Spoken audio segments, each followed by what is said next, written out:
vortex. I just wanted to show you my whole process of making guacamole because I'm very, very excited about this. I probably shouldn't be because I've done this enough times that it shouldn't still get me this pumped, but it really does. I'm also eating a green tomato. They call these tomatillos. I don't know if I'm pronouncing that right, but does it really matter? It's still the same shit.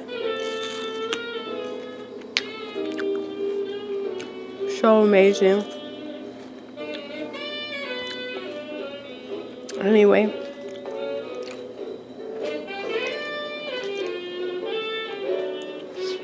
I'm not doing comedy tonight.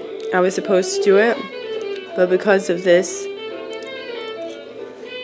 winter storm system, they're not telling you anything there, are they? Well, my little comedy show got canceled. So, I'm here with y'all. And,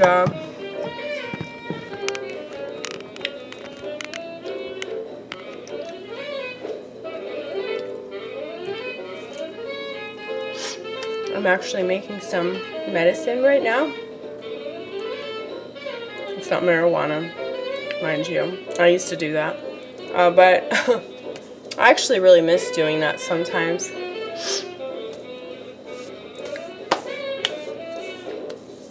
And not really because I miss marijuana, but because I miss that particular aspect of my life. I miss devoting an entire chunk of my day to either smoking marijuana or consuming marijuana.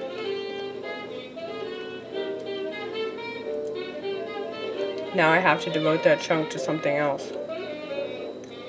Not that there aren't things that I can do, but anybody that's a pothead understands, because when you're a pothead, it takes up a lot of time. You gotta pack that bowl, you gotta roll that blunt, you gotta think about it. I'm kidding, you don't have to think about it, you just do it. But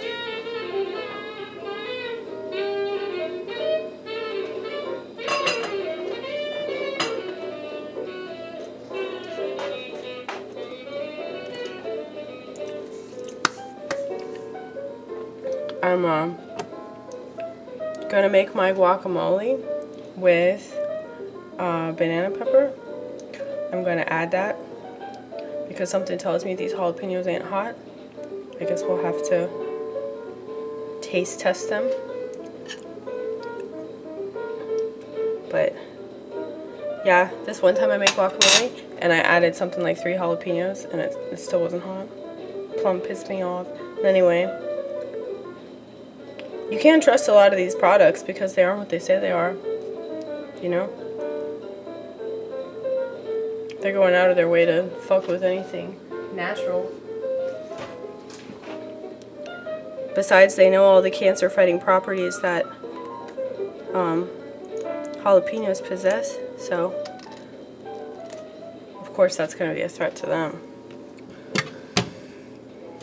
You know, I realized that if you're not a thinky outside the boxy type of person, you probably think that I'm a total Looney Tune.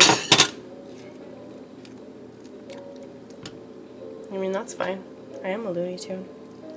But probably not for the reason that you assume.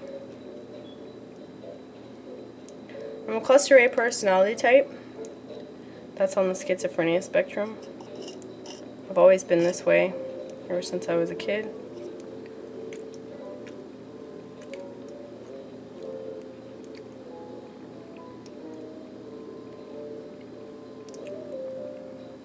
I don't know how to not be this way.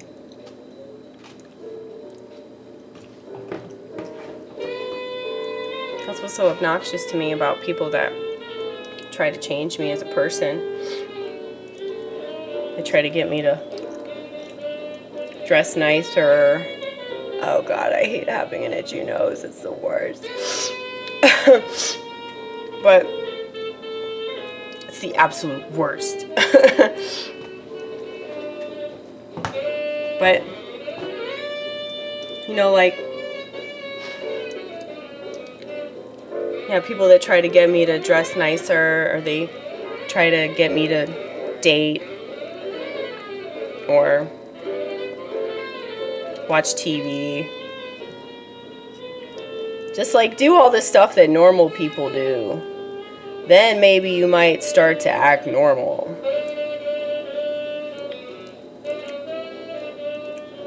You know, if a normal person did all the stuff that I did, it wouldn't feel right to them. And I wouldn't expect them to.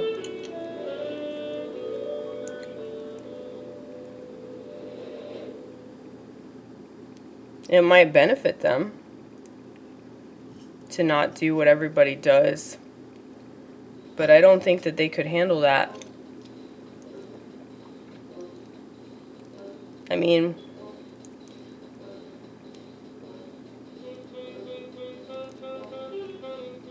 just not doing what everybody else is doing, like, it's going to ostracize you. Because people aren't going to understand you. And sadly, most people care more about society, understanding them. Society, comprised of a bunch of idiots and selfish pieces of crap. You know, those are the people that they appeal to, but for whatever reason, they're more important than God. I don't really get that. But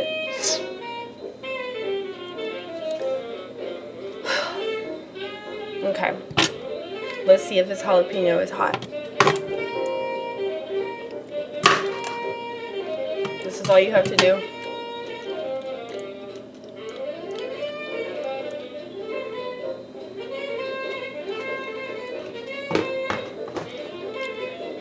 That's exciting. Ooh! Oh. I kind of want to juice this. Is that a little too ambitious of me?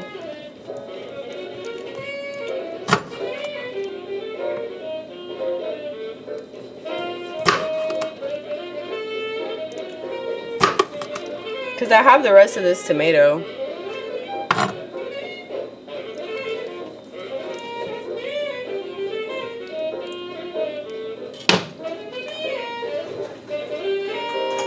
But,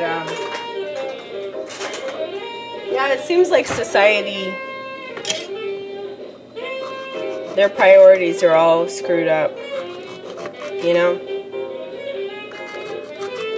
Like, I look at what's going on in Canada, and I'm just, like, so proud of them up there. It's really inspiring. And sadly, from the looks of it, it's not going to end well. I don't know why it's taken people so long to realize that, you know, the governments and the bureaucrats and the media, like, it's all screwed up, man. It's not ever going to get better. There's not anything that you can do to change that. Like, the only thing you can do is hope to inspire people the way that they're doing. And it might result in them giving their lives to fight for the freedom that that country should have. But, you know, I mean, maybe it was all a lie. I mean, the more research that you do, the more obvious that is. That everything was a means to an end. God, I'm so not ready to cut this onion. I just keep looking at it and I'm like, no. It's too much. It's gonna be really intense though. Y'all like red onions? Red onions are the best. They are.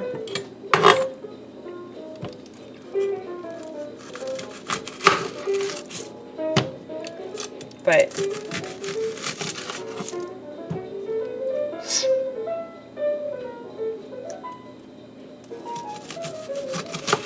yeah, it's sad. It's sad what this world has come to, but at the same time, it's like, what if the whole intention of Western civilization, bear with me if this sounds a little too far-fetched for y'all, okay? What if the whole intention was this? What if we were never meant to have freedom? You know, the whole lie was that we ever did.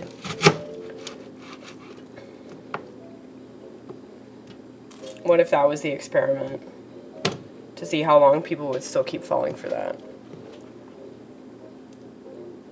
I know that sounds crazy.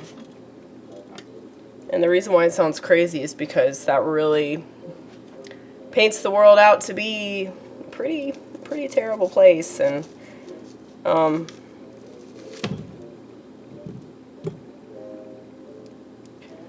I think that's why religious people understand what's going on, and non-religious people and people that claim they're religious but clearly don't read scripture. It's not just the Bible,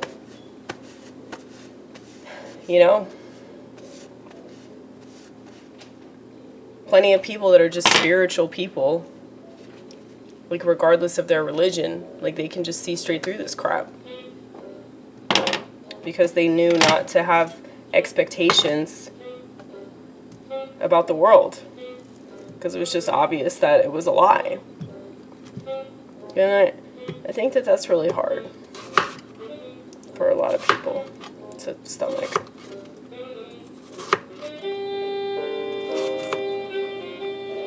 And I can't be mad at the sheep for not being able to stomach that. But when it comes to, you know, my personal freedom and my liberties and shit, and the freedom that, you know, my neighbors and their kids have, you know, like, once that starts getting infringed upon, like, I am not gonna play this empathy card. But what's so interesting is that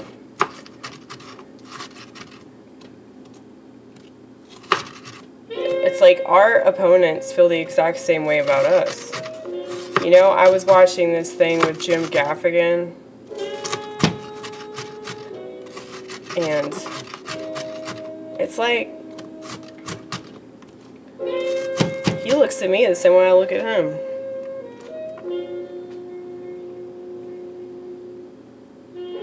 And just the irony. The irony of people talking about psychosis. I mean, it really is because of the technology, though. I stress the technology all the time because people just don't have any idea, like, how much of a threshold that really has. I mean, all you have to do is just ask these people, like, okay, how much time a day do you spend on your phone? How many different ways do you use your phone, and for what purpose, you know? It's like, how can anybody possibly deny that that's a huge part of this whole thing? It's my favorite jazz song. Actually, no, I take that back. This is my favorite slow jazz song, Naima. I think my favorite jazz song is probably Blue Rondo a la Turk. But there's just something so simple and beautiful about this track. I'm actually not crying about the onions, I'm crying about the song.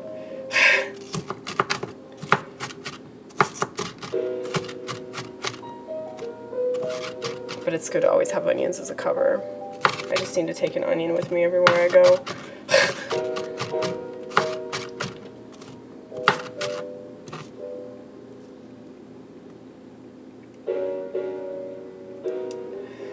But you know, when I was a kid, I always knew that this world wasn't what they say it was. I was always very well aware of that. But there was still some kind of hope that was there. And